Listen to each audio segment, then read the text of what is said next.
Alors, bonsoir tout le monde. Bonsoir à ceux qui sont ici présents avec nous, ceux qui nous écoutent à la maison.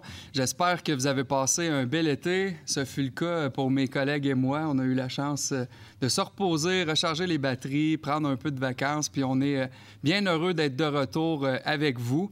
Puis parlant de vacances, bien, vous n'êtes pas sans savoir qu'il y a plusieurs reportages qui se font ces derniers jours à savoir si le tourisme se porte bien dans différentes régions du Québec. Eh bien, j'ai fait la vérification avec nos équipes. Puis je tiens à vous dire qu'à Victoriaville, ça se passe relativement bien. Puis je pense qu'on a de quoi être fiers. Il y a eu plusieurs belles activités qui se sont tenues au cours de l'été. J'espère que vous en avez profité. On n'a qu'à penser à notre mont Arthabasca, qui attire des gens à tous les jours, près de 200 personnes à tous les jours qui le visitent. Les campings autour, ça va bien aussi. Camping Cristal, tout près de chez nous. Le parc Marie-Victorin qui a reçu, imaginez, 4000 visiteurs dans une seule journée. Le Carré 150 qui affiche plusieurs spectacles, dont la Corriveau, à laquelle j'ai assisté à la première la semaine dernière. On a le Club de golf de Victoriaville qui attire des visiteurs de partout au Québec et qui tiendra cette semaine la Coupe Canada Victoriaville-Fénergique. On a bien sûr nos spectacles gratuits qui amènent des gens à venir visiter Victoriaville et sa région. Et c'est pas fini parce qu'à l'automne, on a encore un autre spectacle gratuit, cette fois-ci avec les deux frères. Mais on a aussi la balade gourmande qui attire des visiteurs d'un peu partout. Donc, j'ai le goût de vous dire que l'été, bien qu'elle soit terminée pour nous au conseil municipal, pour plusieurs d'entre vous, elle n'est pas terminée. Il y en a encore qui sont en vacances. Profitez-en pour visiter nos différents attraits chez nous. Invitez vos amis à venir découvrir notre région. On a de quoi en être fiers. Puis, à la lumière des différents reportages qu'on voit un peu partout au Québec où parfois l'achalandage est en diminution, bien, je pense qu'à Victoriaville, on a quelque chose de beau à vous offrir. Donc, n'hésitez pas à passer chez nous. Pour ce soir, on a quand même un bon ordre du jour pour notre retour.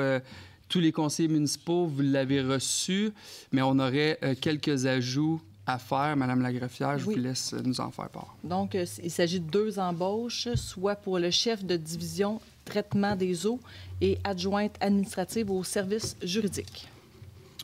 Parfait. Alexandre Côté, Caroline Pilon. Approbation du procès-verbal de la séance du 3 juillet 2023 et d'un procès-verbal de correction. Donc, un procès-verbal de correction dû à une erreur dans un numéro de règlement. Chantal Moreau, Michael Provencher. Dépôt du rapport d'adjudication nécessaire au financement d'obligations au montant de 10 235 000 $ daté du 18 juillet 2023. Donc, il s'agit d'un dépôt d'un rapport. Michael Provencher. C'est un dépôt. Pas besoin? Non. Parfait. Dépôt du budget prévisionnel 2023 pour l'organisme Roulibus. On va avoir besoin d'une résolution dans ce cas-ci, compte tenu qu'il y a lieu de confirmer le renouvellement de la participation de la Ville de Victoriaville au service de transport adapté pour l'année 2023 et de confirmer sa contribution financière au montant de 149 003,33 $. Benoît Gauthier. Caroline Pilon. Liste des comptes pour le mois de juillet 2023, totalisant 13 760 446 $. Michael Provencher, Yannick Fréchette. Autorisation de dépenser dans le règlement d'emprunt numéro 1282-2019. Il s'agit d'une dépense pour un montant de 250 000 $ pour la mise à niveau des 5 puits Arthabasca. Marc Morin, Yannick Fréchette. Autorisation de dépenser dans le règlement 1383-2020. Il s'agit d'une dépense de 50 000 $ pour le terrain, pour un terrain dans le cadre des travaux pour la mise à niveau de la station Poliquin. Alexandre Côté, Benoît Gauthier. Autorisation d'effectuer, d'affecter ou de libérer des dépenses à être financées par les activités de fonctionnement, l'excédent de fonctionnement, les revenus de transfert et les emprunts de la municipalité. Il s'agit de modifications pour certaines dépenses entraînant une différence de 385 000 $ sur le budget. Michael Provencher, Marc Morin. Acquisition d'un camion hydro-excavateur. Donc, il s'agit de procéder à l'acquisition auprès de l'entreprise Supervac, tel que soumis au prix de 873 250 $. Chantal Moreau, Yannick Fréchette. Acquisition de bornes de recharge pour véhicules électriques. Il s'agit de procéder à l'acquisition de bornes de recharge auprès de l'entreprise Ad Énergie Technologie au montant de 131 063,25 taxes non incluses. Parfait. Benoît Gauthier, Alexandre Côté. Et sachez que 80 de cette dépense sera remboursable dans le cadre d'une subvention qu'on a eue du ministère de l'Environnement. Souvenez-vous, au printemps dernier, on a eu 25 millions à Victoriaville pour soutenir différentes initiatives en lien avec le développement durable. Nous allons utiliser une partie des dépenses pour les bornes, une partie des enveloppes pour les bornes de recharge. Et sachez que de belles annonces s'en viennent aussi entourant toute une stratégie de déploiement de bornes de recharge sur le territoire de Victoriaville, visant d'une part à inciter les citoyens lors de leur prochain achat de véhicule à considérer l'électrique. Offre de services d'ingénierie reçue en vue de la réalisation de divers travaux au Colisée Desjardins et au pavillon Agrisport. Donc, nous avons reçu des soumissions de Pluritech Limité, Boutillette Parizeau Inc., Côté Jean et Associés Inc., GBI Expert Conseil. Au terme d'un processus d'évaluation qualitative, la firme ayant obtenu le pointage final le plus élevé est GBI Expert Conseil Inc. Il y a donc lieu d'accorder le contrat à cette firme et d'autoriser la réalisation des volets 1 et 2 au montant total de 250 350 $ taxes non incluses. Yannick Fréchette, Chantal Moreau. Offre de services d'architecture reçue en vue de la réalisation. C'est celui-là qu'on vient de faire? Non. Non? C'est correct? Oui. OK, parfait. En vue de réaliser les travaux Colisée Desjardins et pavillon Agrisport. La seule soumission reçue étant celle de la firme Lemay-Côté Architecte. Il y a donc lieu d'accorder le contrat de service professionnel d'architecture à cette firme et d'autoriser la réalisation des volets 1 et 2 au montant total de 116 660 $ taxes non incluses. Caroline Pilon, Benoît Gauthier. Soumission reçue en vue des travaux de réhabilitation et de mise à niveau de 5 puits. La seule soumission reçue étant celle de R.J. Lévesque et Fils au montant de 210 500 $. Il y a lieu d'octroyer le contrat à cette entreprise au prix unitaire soumis. Michael Provencher, Yannick Fréchette. Offre de services d'ingénierie reçue en vue de la construction de la piste cyclable sur le boulevard Jutra-Ouest. Donc, nous avons reçu des soumissions de Aviso Expert Conseil, les services EXP Inc. et de Pluritech. Au terme d'un processus d'évaluation qualitative, la firme ayant obtenu le pointage final le plus élevé est Pluritech Limité. Il y a donc lieu d'accorder le contrat à cette firme et d'autoriser la réalisation des articles 1.1 à 1.5, 1.8, 1.10, 1.11.1 et 1.11.2 du volet 1 au montant de 204 995 $ taxes non incluses, ainsi que la réalisation des articles 1.6, 1.7, 1.9, 1.11.3 et 1.11.4, de même que l'ensemble du volet 2 au montant de 88 555 $, taxes non incluses, ceux-ci conditionnellement à l'approbation du ministère des Affaires municipales et de l'Habitation, à l'approbation d'un règlement d'emprunt par le ministère des Affaires municipales et de l'Habitation. Alexandre Côté, Benoît Gauthier.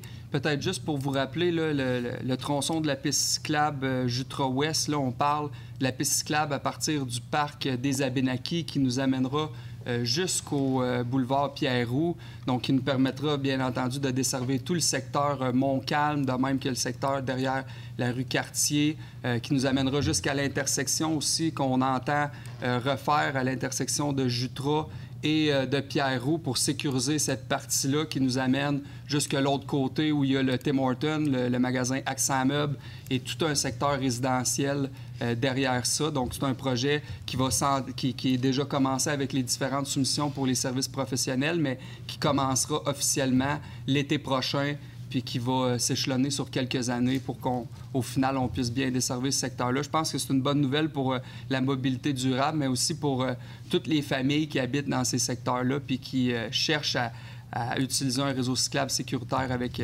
leurs enfants et même les individus personnellement. Donc, les soumissions qui sont acceptées ce soir. Soumission reçue en vue des travaux de remplacement de la passerelle et de la conduite située entre la chambre d'adduction et le poste de pompage d'eau brute. Une seule soumission ayant été reçue, soit celle de Cité Construction TM au montant de 364 436 $. Et compte tenu que cette soumission dépasse les prévisions budgétaires, il y a lieu de rejeter la soumission de Cité Construction TM. Yannick Fréchette, Chantal Moreau. Puis j'ai oublié, là, mais en lien avec les pistes cyclables, j'ai notre ancien maire, M. Croteau, là, qui me demande à quelques reprises là, quand la portion de pistes cyclables entre la fromagerie Victoria, là, la rue de l'Aqueduc et Saint-Paul sera refaite. Et c'est prévu pour l'été prochain. Donc, la piste cyclable est assez raboteuse à cet endroit-là. Puis, c'est prévu dans nos travaux qu'on la fasse l'été prochain. Donc, ce sera remis à neuf, élargi par le fait même pour ce tronçon de piste cyclable. Offre de services professionnels pour la réalisation des plans et devis en vue de travaux de remplacement des générateurs d'ozone et d'oxygène à l'usine d'eau potable Amel. Il y a lieu d'accepter l'offre de services professionnels de Pluritech Limité au montant de 96 100 $, taxes non incluses. Benoît Gauthier, Alexandre Côté. Soumission reçue en vue des travaux de nettoyage et d'inspection télévisée des conduites et des regards d'égout pour l'année 2023. Nous avons reçu des soumissions de Inspect Vision 3D, de Can Inspect Inc., de 9363-9888 Québec Inc., de Ortec Environnement Service Inc. et de CanExplore Inc. La soumission de CanExplore étant la plus basse soumission conforme, il y a lieu d'accepter la soumission de cette entreprise au prix unitaire soumis pour un montant total de 86 863,08 $, taxes non incluses. Michael Provencher, Yannick Fréchette. Soumission reçue en vue de la fourniture de polymères pour les presses bûchées à l'usine d'épuration des eaux Achille Gagnon. Donc, nous avons reçu des soumissions de Brenntag Canada, de les produits chimiques Airpac Inc., les entreprises Axchem Canada et de Chemira Chemical Canada. Suivant ces soumissions, il y a lieu d'octroyer le contrat à commande selon les clauses des documents d'appel d'offres et selon les soumissions conformes reçues. Yannick Fréchette, Marc Morin. Renouvellement du contrat d'assurance collective. Donc, il y a lieu de procéder au renouvellement du contrat d'assurance collective auprès de l'assureur Desjardins pour la période du 1er septembre 2023 au 31 août 2024, selon les taux soumis. Alexandre Côté, Benoît Gauthier. Embauche d'une personne au poste cadre de directrice du Bureau du développement durable. Donc, il y a lieu de procéder à l'embauche de Mme Sophie Séguin-Lamarche, rétroactivement au 31 juillet 2023. Yannick Fréchette, Michael Provencher. Bienvenue au sein de la Ville de Victoriaville à Mme Séguin-Lamarche, qui aura un rôle important à jouer dans notre ambitieuse vision de devenir les leaders du développement durable. Mme Lamarche a un bagage d'expérience intéressant autant au niveau environnemental qu'en travail avec les diverses organisations pour aboutir à des résultats concrets. On est bien fiers d'avoir pu mettre la main sur Mme Séguin-Lamarche, puis elle est à la rencontre des différents partenaires qui travaillent avec nous au niveau du développement durable actuellement, puis elle va certainement contribuer à amener Victoriaville vers de nouveaux sommets au niveau de l'environnement, bien entendu, mais aussi des politiques sociales et du développement économique responsable. Donc, bienvenue parmi nous. Embauche d'une personne au poste professionnel chargé de projet TI au sein du Service des technologies de l'information. Donc, il y a lieu de procéder à l'embauche de Mme Marie-Soleil Anger à compter du 11 septembre 2023. Benoît Gauthier, Caroline Pilon. Bienvenue, Mme Anger. Nomination d'une personne sur une base permanente au poste directrice service du capital humain. Donc, il s'agit de Mme Caroline Beaulieu au terme d'une période de probation satisfaisante. Super. Alexandre Côté, Caroline Pilon. Bonne continuation, Mme Caroline. Nomination d'une personne au poste cadre de coordonnateur bâtiment division de projet au sein du service des infrastructures.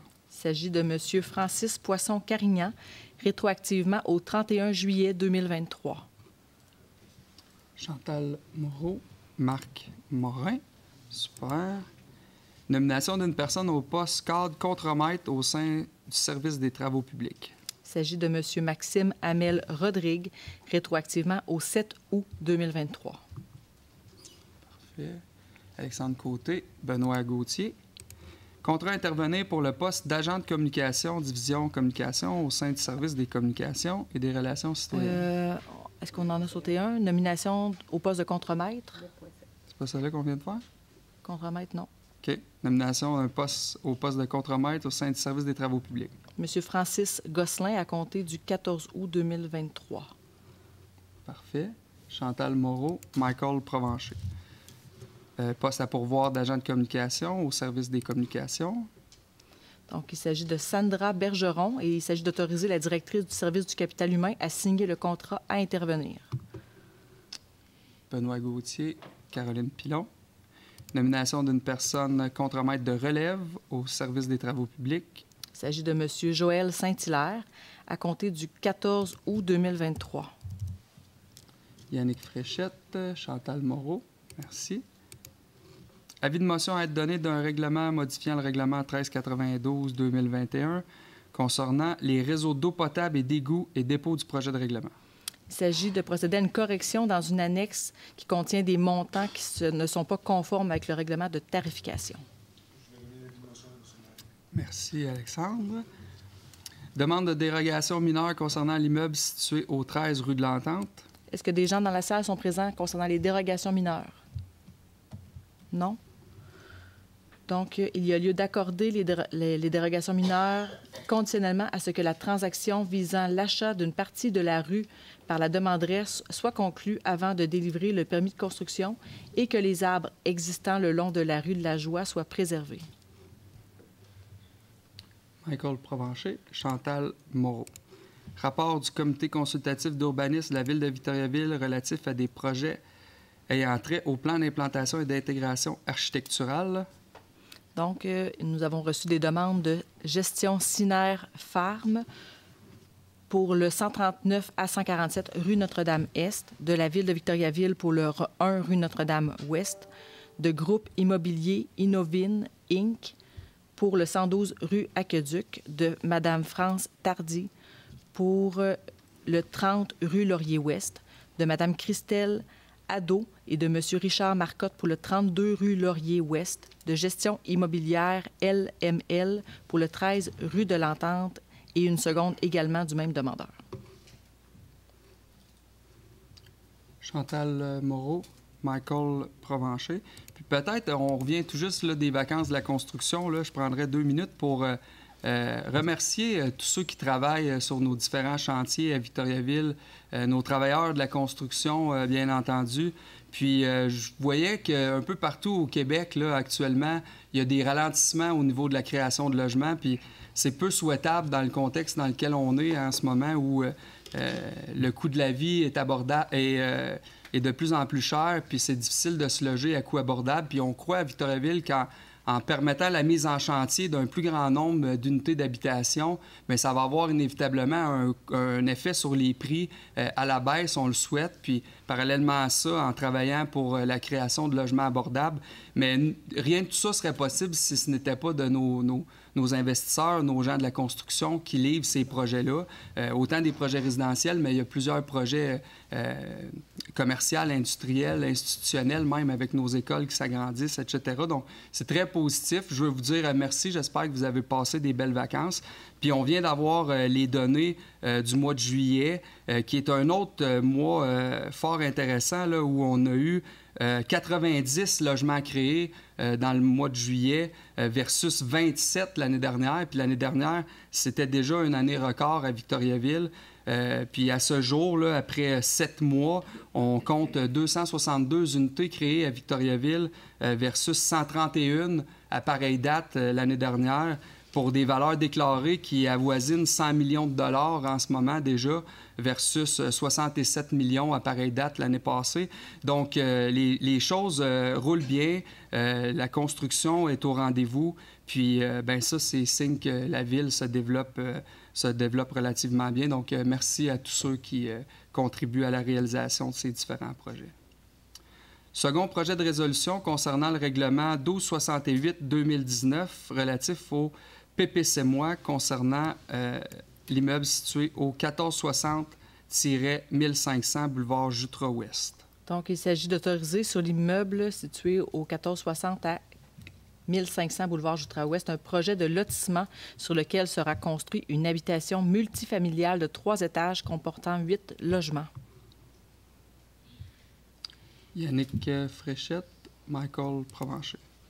Recommandation du Comité des transports visant à modifier les conditions de stationnement sur une partie de la rue Leblanc.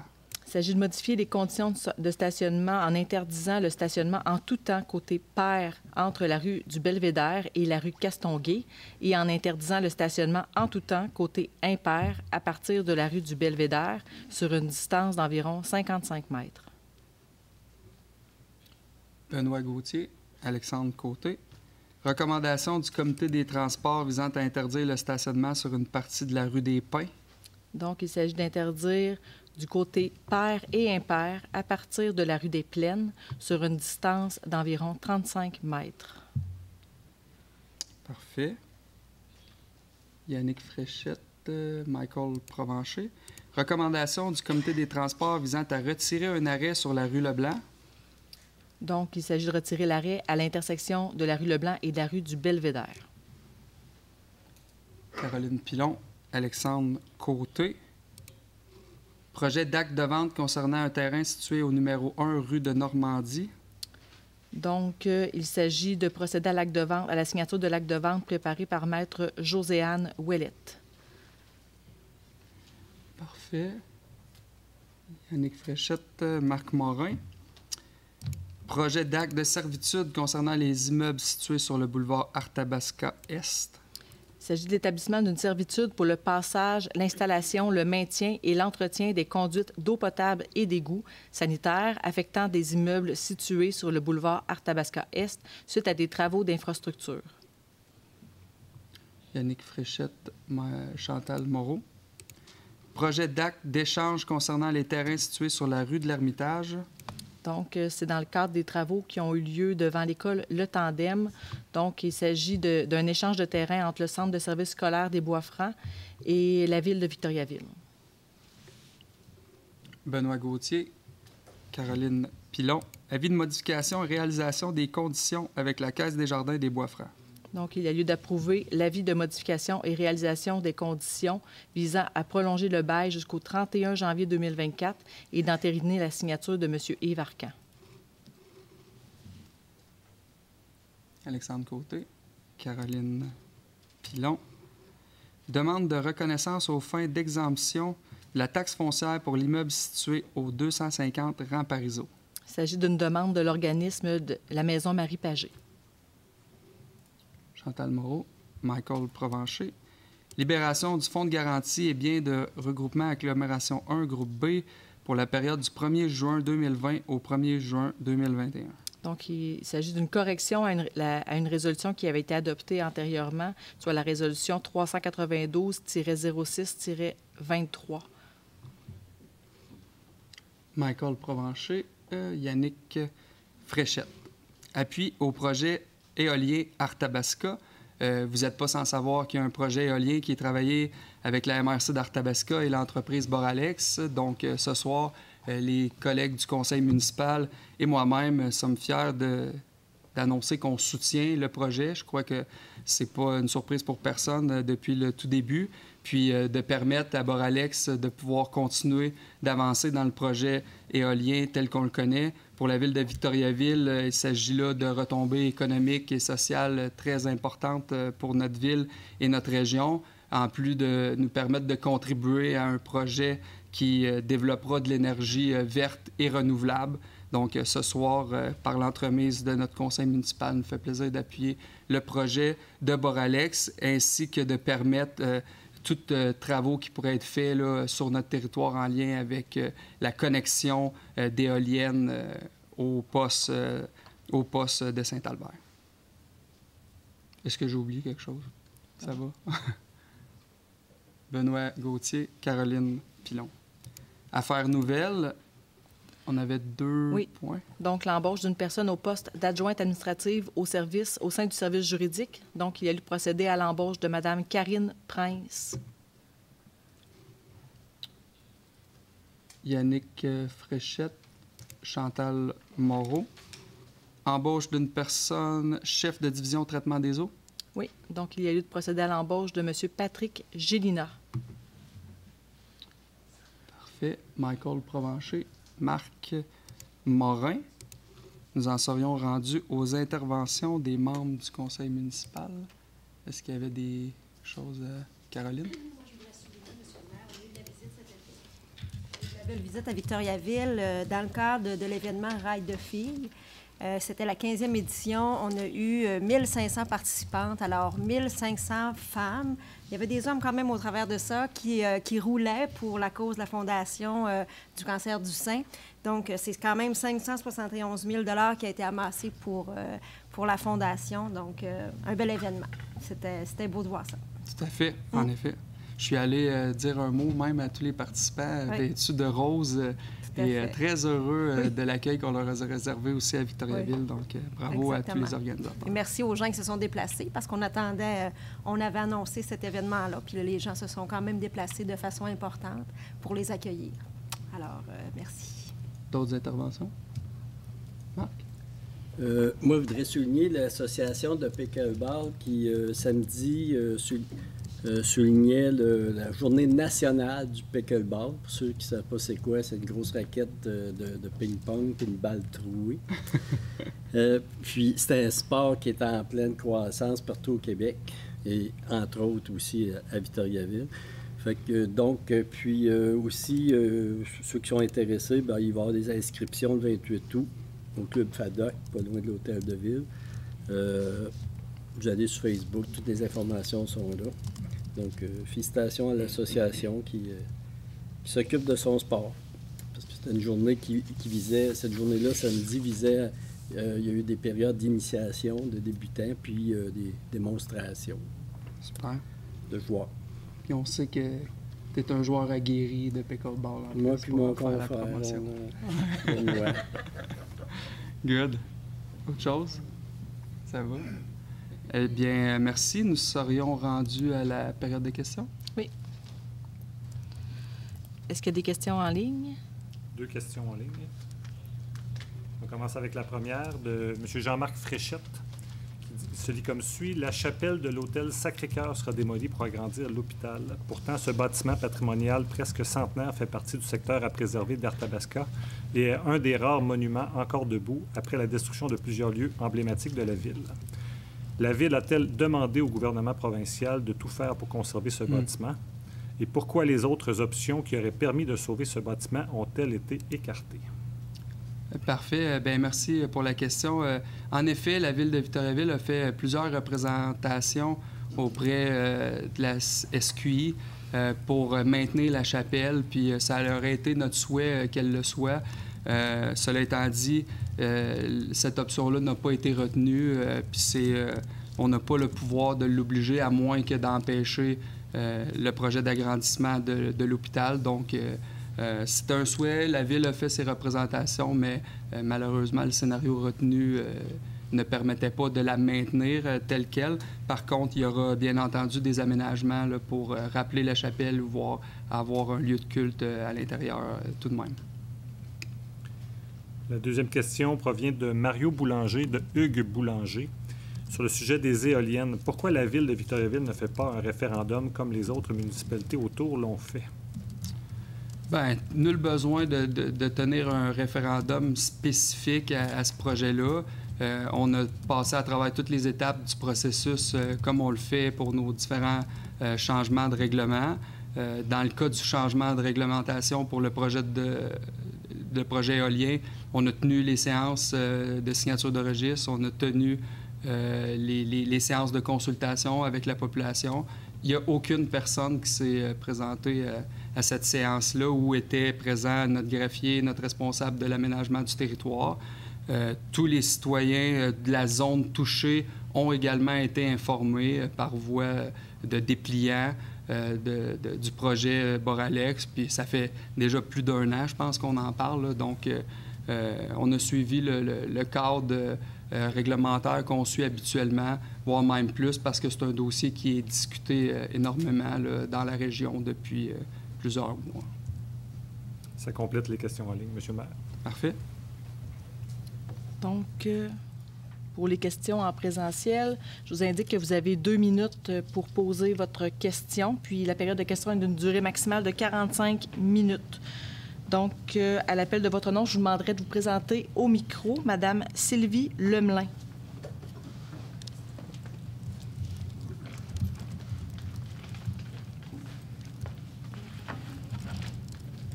Bonsoir. Alors, mon nom est Sylvie Lemelin, je suis citoyenne de Victoriaville et je tiens à vous dire que je suis en faveur des éoliennes, mais à certaines conditions. Alors, Monsieur le maire, Mesdames et Messieurs du Conseil municipal, je vous ai écrit une lettre à tous et à toutes à la mi-juillet dernier, une lettre qui a d'ailleurs été publiée dans le site Internet du journal La Nouvelle.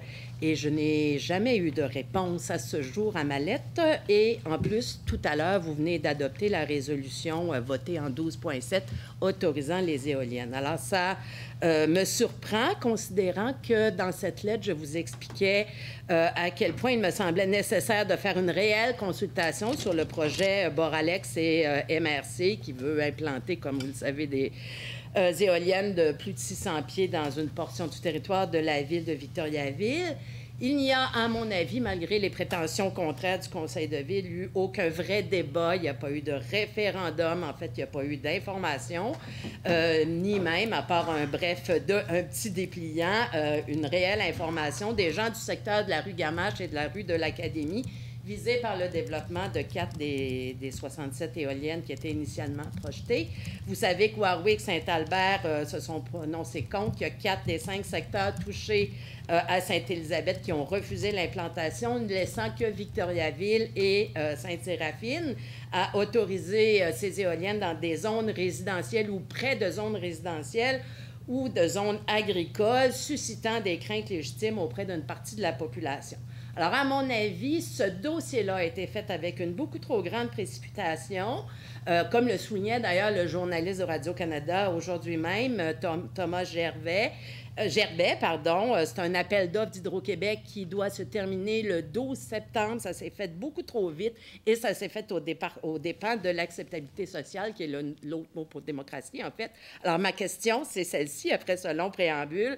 Est-ce que le conseil municipal entend modifier sa position? En fait, je vous invite à remodifier votre position et tenir une réelle consultation citoyenne, comme le citoyen précédent en ligne le disait, c'est-à-dire un référendum sur ce projet d'ici le 12 septembre prochain. Et advenant que ce ne soit pas le cas, donc à défaut, est-ce que le conseil de ville pourrait s'abstenir au moins de se prononcer sur un projet en lieu et place de la population, parce qu'il s'agit clairement d'un projet qui a été insuffisamment publicisé, insuffisamment expliqué aux citoyens et citoyennes et clairement pas très débattu non plus, malgré que je sois une citoyenne très, très informée, très au fait de ce qui se passe dans ma région.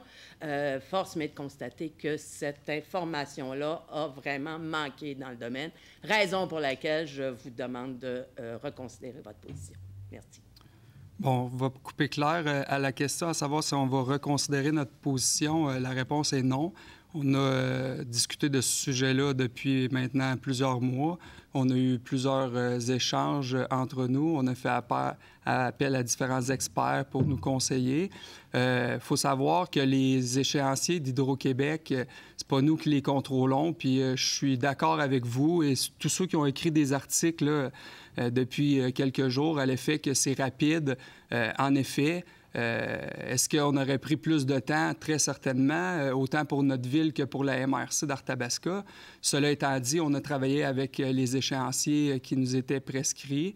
Puis, bien que certaines municipalités, dans les différents reportages qu'on voit, ont obtenu l'information que cet été, et là, doivent se positionner pour le 12 septembre, c'est pas le cas dans notre région. Là. Ça fait depuis l'été dernier qu'il est question du projet de Boralex. Il y a eu des séances d'information tenues par la MRC, tenues par l'entreprise Boralex. Il y a eu des séances du conseil multiples depuis ce temps-là où les citoyens ont eu la chance de venir. Il y a eu, comme vous le mentionnez, des correspondances qui ont été envoyées. Si, à la réception de ces correspondances-là, les citoyens de Victoriaville avaient voulu venir nous voir au conseil municipal pour influencer le vote ou nos décisions, ils auraient pu le faire, chose qui ne s'est pas faite. En fait, c'est la première fois ce soir que j'ai une citoyenne ou un citoyen devant moi pour poser une question en lien avec le projet éolien. Donc, on a cheminé à même titre que d'autres collègues à la MRC, puis ce soir, on est confiant avec notre décision. Maintenant, est-ce que je partage votre opinion que les choses sont précipitées et que ça va vite? Oui. En même temps, j'entends aussi le cri d'alarme du gouvernement qui dit que d'ici 2027, on va avoir une rupture au niveau de notre électricité au Québec. Puis on est très certainement à Victoriaville en mode électrification de tous nos bâtiments, de nos bornes. Donc, notre consommation est en augmentation constamment. Et alors, on est à l'aise avec notre décision de soutenir ce projet-là, qui, il faut le dire, c'est pas parce qu'on le soutient aujourd'hui qu'on outrepasse toute l'acceptabilité sociale et la responsabilité citoyenne, parce que, ultimement, chaque propriétaire de terrain a la décision de permettre l'implantation d'une éolienne ou non. Puis, bien qu'on soutienne le projet, puis que le projet va être déposé à Hydro-Québec, fort probablement le 12 septembre, il s'en suivra un bureau d'audience public sur l'environnement où chaque citoyen de toutes les municipalités concernées, incluant les citoyens de Victoriaville, pourront, encore une fois, se faire entendre puis influencer la décision, à savoir si le projet pourra voir le jour chez nous ou non. Donc, j'ai le goût de vous dire, nous, notre processus de réglementaire a été fait au début de la nouvelle année pour pouvoir nous permettre, justement, s'il y avait une mobilisation de la population, de pouvoir tenir les étapes subséquentes. Mais il n'y a pas eu de mobilisation de la population dans ce dossier-là à ce moment-là. Puis, je dis aux gens qui sont inquiets aujourd'hui ou qui ont encore des questions, qui vont avoir d'autres opportunités de le faire le temps venu. J'imagine que je n'ai pas droit à des questions complémentaires. Ben, je savais pas quoi. Le temps est dépassé, mais c'est à votre discrétion. On pourra refaire un autre tour, si on a le temps. S'il reste du temps. Joanne Allard. Bonsoir tout le monde. Bon, mais pour les éoliennes, c'est pas la première fois que je viens. Ce soir, je vous parle encore des éoliennes. Moi, la dernière réunion du conseil municipal du 3 juillet, il y a un monsieur qui avait demandé, avec un gros « s'il vous plaît », si c'était possible de faire un référendum. Et vous aviez répondu non, étant donné que toutes les règles avaient été respectées. Moi, comme citoyenne, j'avais aucune idée de c'était quoi les règles que vous aviez à respecter. J'ai fait des recherches. Je suis allée sur Mont-Victo, je suis allée sur La Nouvelle, j'ai fait le tour. L'information que j'ai eue, elle venait de chez Boralex dans un communiqué de presse du 29 juin 2022. Le 29 juin, c'est une période de vacances pour beaucoup de gens. Ce n'est pas nécessairement la meilleure manière de rejoindre du monde, mais en tout cas, c'était ça.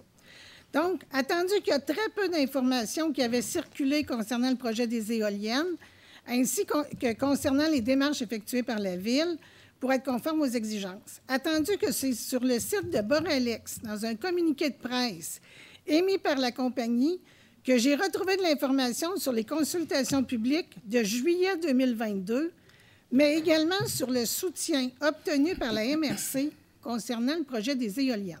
On n'a pas entendu parler, mais la MRC donne déjà son soutien en juillet 2022.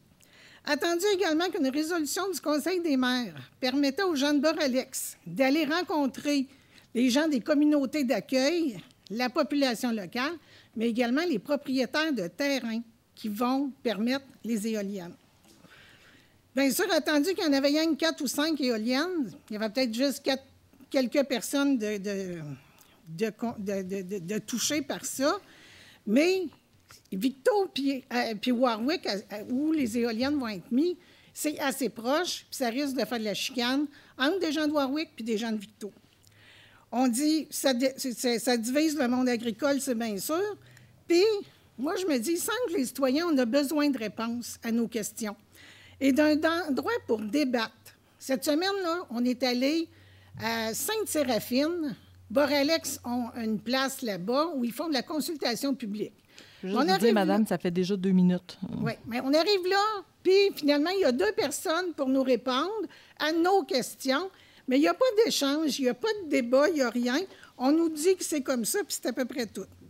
Donc, moi, je pense que la démocratie, ça impose que les personnes qui soutiennent financièrement le projet, OK? C'est bien sûr que la MRC, son argent, elle vient des citoyens, mais également qui vivront les impacts défavorables dans leur vie quotidienne, doivent avoir droit de participer aux décisions de façon éclairée. Les enjeux sont énormes, notamment en vue de la sécurité alimentaire, du respect de nos terres agricoles, mais également de tous les produits qu'on va prendre pour les éoliennes, du béton, puis les autres matériaux. Juste en arriver à votre question, s'il vous plaît. Est-ce que la Ville de Victoriaville a l'intention de respecter les mêmes règles que la MRC en s'engageant à fournir une information complète à ses citoyens et à tenir des réunions d'information, c'est ce que j'ai ajouté, sur les effets positifs, mais également sur les problèmes que pourraient causer les éoliennes? La Ville a des responsabilités autres que seulement celui de promoteur et, à la limite, faire des représentations au gouvernement provincial lorsque c'est nécessaire. Parfait. Bien, premièrement, on ne fera pas des représentations auprès du gouvernement pour être à l'encontre des éoliennes. On a eu ces réflexions-là, puis on est favorable à l'implantation d'éoliennes. Maintenant, en lien avec tout le processus dont vous faites mention, il est vrai que les consultations ont commencé au mois de juin 2022. Ça fait donc plus d'1 an que le dossier éolien est discuté dans notre région. Les communiqués de presse auxquels vous faites référence ont été envoyé l'année dernière. Il y a eu des séances d'information. La MRC d'Arthabasca a annoncé son intention d'être partenaire dans le projet, justement, à pareille date l'année dernière. Donc, tu sais, il n'y a pas de surprise pour personne là, que la MRC d'Arthabasca, voire même la Ville de Victoriaville, puisque j'ai été l'un des porte-parole de ce dossier-là, est favorable à l'implantation d'éoliennes. Puis il y a eu différents processus, des consultations, des ouvertures de signatures, de personnes habiles à voter, des dépliants d'envoyer, un site web de mise sur pied. Les questions que vous me posez ce soir, là, j'y ai répondu, là, je ne sais pas combien de fois. Puis il y a des citoyens qui se déchirent entre eux parfois sur les bienfaits versus les impacts négatifs de l'implantation d'éoliennes. On en a eu là, des questions, puis on a répondu au meilleur de nos capacités.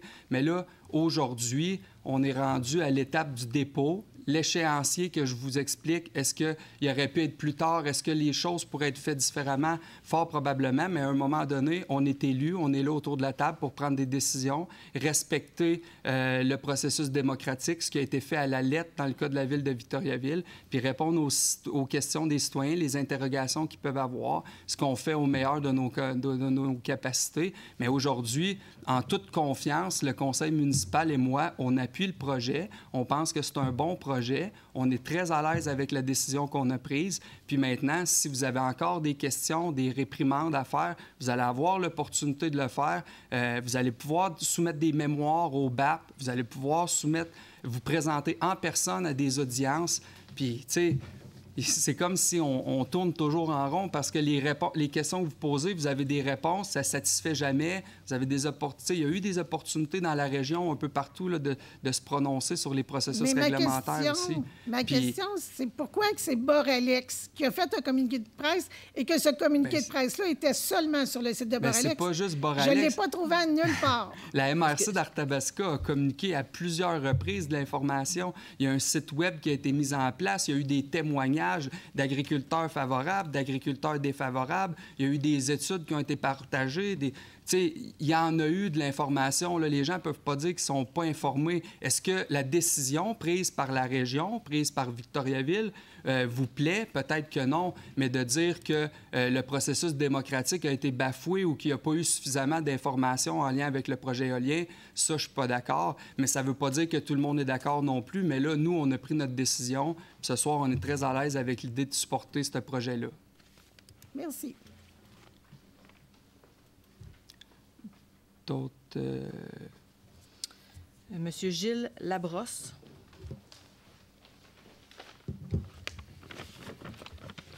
Bonsoir, mesdames les conseillères, madame la greffière, messieurs les conseillers. Mon nom est Gilles Labrosse, je suis citoyen de Victoriaville dans le secteur d'Arthabasca et ma question est relative un projet de changement de règlement de zonage de la zone d'habitation. Je sais le numéro, mais pour le bénéfice des gens qui sont en ligne ou alors à la télévision communautaire, j'aimerais mieux dire ce que ça comprend plutôt que le numéro. Alors, c'est la zone qui est comprise le long de la rivière Nicolette, entre le Boisé des Frères, et puis qui s'étend jusque près de la route 116. Donc, c'est assez considérable. C'est une zone qui est remplie de plusieurs étangs, qui a des milieux humides, des marais, des marécages, des zones inondables. En tout cas, et selon les documents établis par la Ville aussi, mais aussi par des organismes aussi sérieux et établis que Canard Canada Illimité, hein, qui, depuis longtemps, travaille à la conservation de ces précieux milieux-là. Et donc, la Ville voudrait permettre sur cette zone-là, qu'on appelle H076, c'est toute la zone dont je viens de vous parler, la construction d'habitations de 4 étages et qui vont comprendre aussi jusqu'à 16 logements. Donc, c'est un projet qui a provoqué beaucoup d'étonnement, de désaccords chez les citoyens.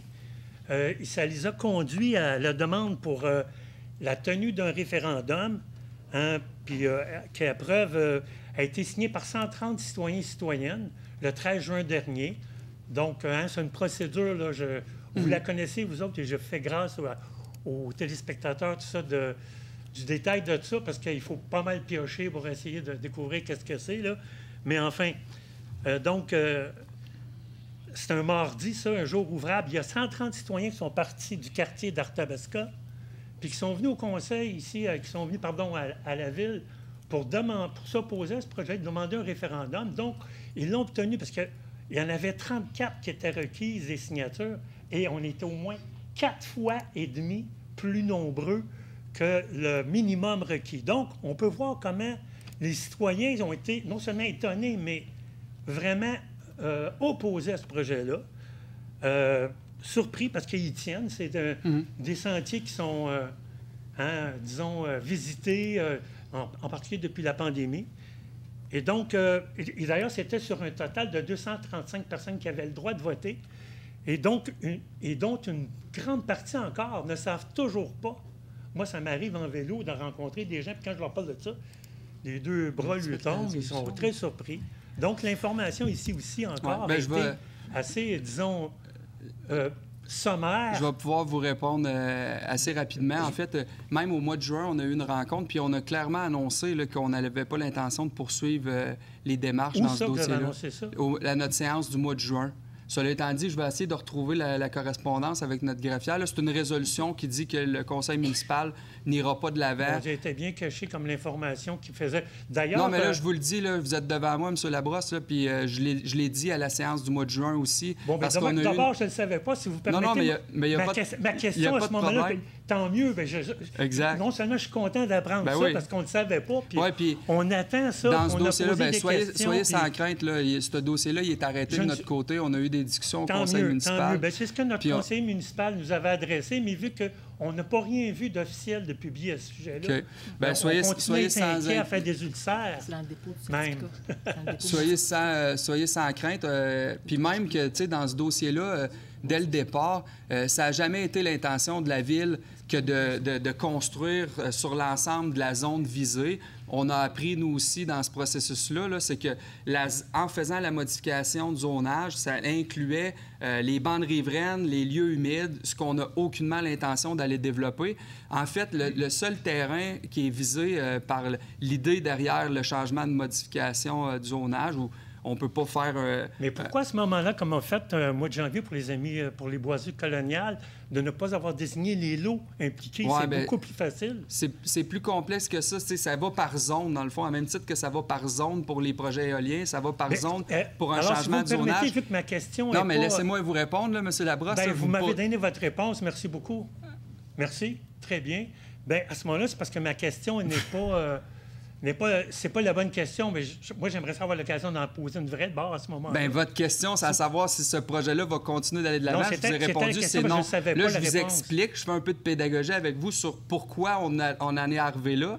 Puis je vous l'explique, c'est que c'est la zone au complet qui est assujettie à un changement de zonage, mais on n'a jamais eu l'intention, comme conseil municipal, d'aller permettre la construction dans les zones humides ou sur les sentiers qu'on connaît comme les sentiers du Boisé. Mais on l'admet, là, ça a amené des questionnements. Vous avez pu croire qu'on voulait aller développer là. C'était aucunement notre intention. Même pour imager les choses, c'est la carrière d'excavation qu'on connaît qui pourrait potentiellement voir naître un projet immobilier au lieu d'une carrière. Je crois que peut-être ça pourrait être un projet intéressant, mais si jamais on a un projet à développer là puis que c'est sur un site donné, on va s'affairer à mieux communiquer l'information puis voir au niveau réglementaire s'il y a d'autres leviers qu'on peut utiliser pour que ce soit clair comme de l'eau de roche. C'est très clair, M. le maire. Mais à ce moment-là, ma question, ce serait plus... Il reste quand même qu'il y a actuellement, il y a un règlement zonage qui est applicable, qui est pour des 2 étages, 4 logements. Et le projet devait remplacer celui-là. Hein? Et puis, il s'appliquait, on nous a expliqué ça par la direction du territoire le 24 avril dernier, à la séance d'information publique, où il y avait une quinzaine de citoyens qui sont restés pendant 1 heure sur ce sujet-là précis, alors que, vous vous souvenez bien, Mme Roy, alors qu'il y en avait un tas, là, il y avait un vrai projet de mammouth de changement des changements de règlement de zonage. Puis dans beaucoup de cas, ils étaient, je pense, bienvenus parce qu'ils vont dans le sens de la densification. Mais donc, la zone de construction envisagée, là, qui est située, ça va nécessiter, en tout cas, si on appliquait le règlement là, actuel dans la zone dont vous parlez, M. le maire, ça voudrait dire qu'il faudrait ouvrir une nouvelle rue. On sait ce que ça veut dire, une nouvelle rue. Ça veut dire des services qui vont avec, du déneigement, des égouts, de l'eau. Dans ce cas-là, il faudrait une station de pompage parce qu'il n'est pas évident. Il n'est pas question, j'en suis certain. Est-ce que vous en venez à une question? Parce que vous avez largement dépassé les 2 minutes, monsieur. Est-ce que vous en venez à une question? Pas sur cette question-là. Bien, je m'excuse, mais une autre question, je ne pouvais pas savoir seulement. Votre question, c'est quoi, là, dans le fond? Bien, ma question, j'essaie de vous l'expliquer. Là, si vous me laissez le temps, mon 2 minutes, je vais pouvoir la poser. Il n'y en a pas d'autres après? Bien, d'une part, vous vouliez savoir si... Bien, on veut savoir... On continuait le processus de changement de règlement. Ça, c'est non. Votre deuxième question? Bien, ma deuxième question, c'est de dire que... Considérant, on a vu cet été comment les changements climatiques arrivent à des choses absolument aberrantes, hein, des feux de forêt à Hawaii, juste il y a quelques jours. C'est épouvantable ce qui s'est passé. Puis le lien avec le projet? Bien, c'est que c'est le lien des changements climatiques. Il faut préserver nos zones.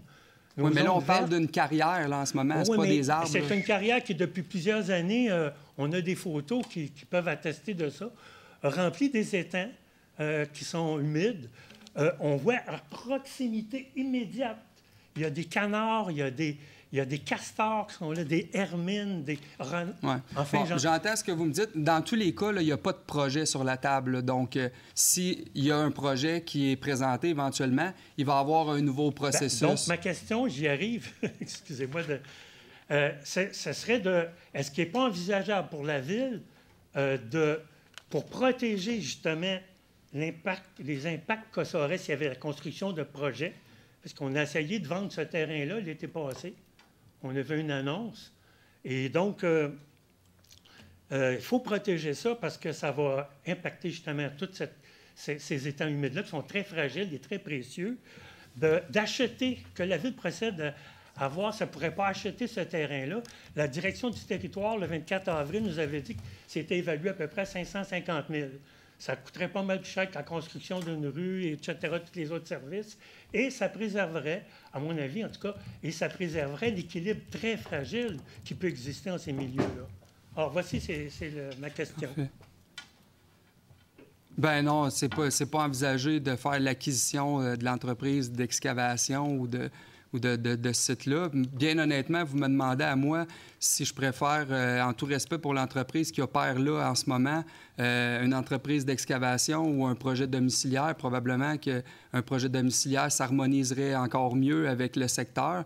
Mais sachez qu'on a toujours en tête de garder un équilibre entre le développement puis le maintien de nos espaces verts, nos espaces naturels. Puis comme je vous mentionne, jamais dans ce secteur-là, il a été question d'empiéter sur des nouvelles zones qu'on connaît comme étant les lieux humides en arrière du centre communautaire ou la bande riveraine, les sentiers du Pourquoi alors Boisé. vous avez voulu changer le chose de règle, passer de 16 logements dans une zone comme ça qui est très, très fragile?